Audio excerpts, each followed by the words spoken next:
মানে এই ঠিকাদাৰে যি হিচাপে কামটো কৰিলে, পাইপ লাইনো বহালে, বহোৱাৰ পাছত পাইপটোতো বহাই থৈ গুচি গ'ল, কামো সম্পূৰ্ণভাৱে ঠিক নহ'ল।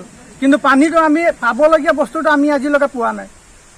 ক'ৰ পৰা কেনেকে কি আনি পানী ঘৰত ফিল্টাৰ বনাইছো, কি কৰিছো, তেনেকে আমি মানে এনেকে ভুক্তভোগী পানী, লেতেৰা পানীও চফা কৰি খাবলগীয়া হৈছে।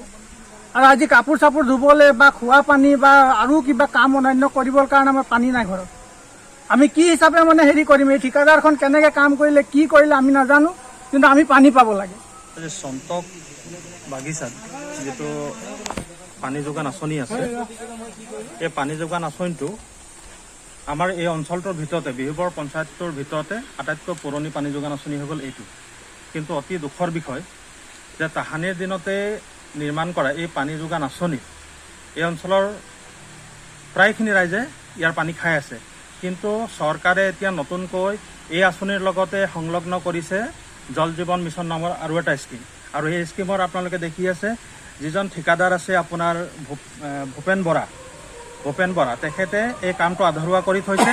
আৰু তেখেত কোনো ধৰণৰ এই অঞ্চলৰ ৰাইজৰ লগত বা ইয়াৰ যিটো আপোনাৰ উপভোক্তা সমিতি আছে, ইউজাৰ কমিটি আছে, ইউজাৰ কমিটিৰ লগত তেওঁ আজিলৈকে কোনো ধৰণৰ যোগাযোগ ৰখা নাই।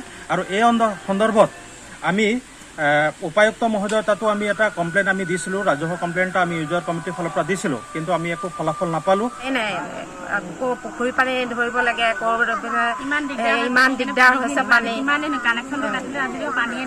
সেইফালে কানেকশ্যন কাটি দিলে পানীয়ে দিয়া নাই, মানে ইমান দিগদাৰ হৈছে, মানে পানী নিদিয়ে ন। কি কাৰণে হৈছে এইটো, আপোনালোকে কি বুলি গম পাইছে আজি আহি আপোনালোকে? মানে নতুন কানেকশ্যনটো কাটি লৈ পেলাই নতুন কানেকশ্যন পানী দিম বুলি পেলাই, এতিয়া নতুনে পুৰণাটো নাদিয়া, বছৰে হ'বলৈ নহয়, ইমান দিন হ'ল পানীৰ কাৰণে দিবলৈ, এতিয়া ইফালেও নাই সিফালেও নাই। কাটি দিলে আমি এতিয়া কৈছো, নতুনটো কাটি দিলে আমাৰ পুৰণা কানেকশ্যনটো দিয়ক, নাই নহয় দিয়াই নাই পুৰণা, আমাৰ পানীৰ কাৰণে ইমান দিগদাৰ হৈছে।